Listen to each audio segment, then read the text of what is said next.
নতুন করে উত্তপ্ত হয়ে উঠেছে মধ্যপ্রাচ্যের কূটনৈতিক পরিস্থিতি। লেবাননে ইসরায়েলের ধ্বংসাত্মক হামলার জেরে হরমুজ প্রণালী ফের বন্ধ করে দিয়েছে ইরান।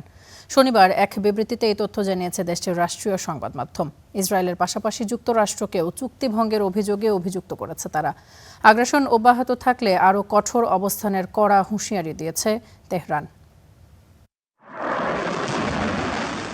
যুক্তরাষ্ট্র ইরানের মধ্যে সমঝোতা চুক্তি সইয়ের পরও আইডিএফের হামলায় এভাবেই কেঁপে উঠছে লেবাননের দক্ষিণাঞ্চল। সমঝোতা চুক্তিতে লেবাননের যুদ্ধবন্ধের কথা স্পষ্ট লেখা থাকার পরও প্রাণ দিতে হলো বহু মানুষকে। ফলাফল ফের বন্ধ হরমুজ প্রণালী। কোনো জাহাজ এই পথের কাছাকাছি পৌঁছালে তার নিরাপত্তার দায়িত্ব ইরান নেবে না বলে হুঁশিয়ারিও দিয়েছে আইআরজিসি। তেহরানের অভিযোগ, যুদ্ধবিরতির পরও লেবাননে হামলা চালিয়ে চুক্তি ভেঙেছে ইসরায়েল, প্রতিশ্রুতি ভঙ্গ করেছে যুক্তরাষ্ট্র। জবাব হিসেবে হরমুজ বন্ধ করাকে প্রথম পদক্ষেপ বলে সতর্ক করেছে ইরান। হুঁশিয়ারি, আগ্রাসন অব্যাহত থাকলে আরও কঠোর অবস্থান নেওয়া হবে।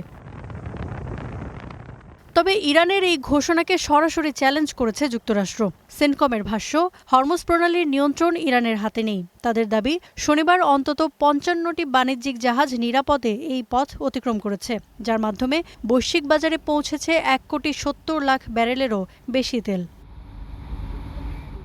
তবে যুক্তরাষ্ট্র স্বীকার না করলেও ইরান চাইলেই যে গুরুত্বপূর্ণ এই বাণিজ্যিক পথ বন্ধ করে দিতে পারে তা গেল ৪ মাসে দেখেছে বিশ্ববাসী। বিশ্লেষকরা বলছেন, নতুন করে ফের এই পথটি বন্ধ করে দিয়ে যুক্তরাষ্ট্রের ওপর সর্বোচ্চ চাপ দিচ্ছে ইরান। ইরান এখন উইকেন্ড স্ট্র্যাটেজি অনুসরণ করছে। প্রেসিডেন্ট ট্রাম্প আগে যেটা প্রায়ই করতেন, এতে বাজার তাৎক্ষণিক প্রতিক্রিয়া দেখাতে না পারে, তবে কূটনৈতিক চাপ বাড়ে ব্যাপকভাবে। ফলে ইরান এখন মূলত প্রেসিডেন্ট ট্রাম্প এবং মধ্যস্থতাকারীদের উপর সর্বোচ্চ চাপ প্রয়োগ করছে।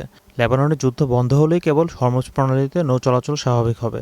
বিশ্বের সবচেয়ে গুরুত্বপূর্ণ জ্বালানি রুটগুলোর একটি এই হরমুজ প্রণালী। এখান দিয়ে প্রতিদিন বৈশ্বিক তেল ও গ্যাস পরিবহনের বড় অংশ চলাচল করে। ফলে ইরানের এই সিদ্ধান্তে নতুন করে উদ্বেগ তৈরি হয়েছে আন্তর্জাতিক জ্বালানি বাজারে।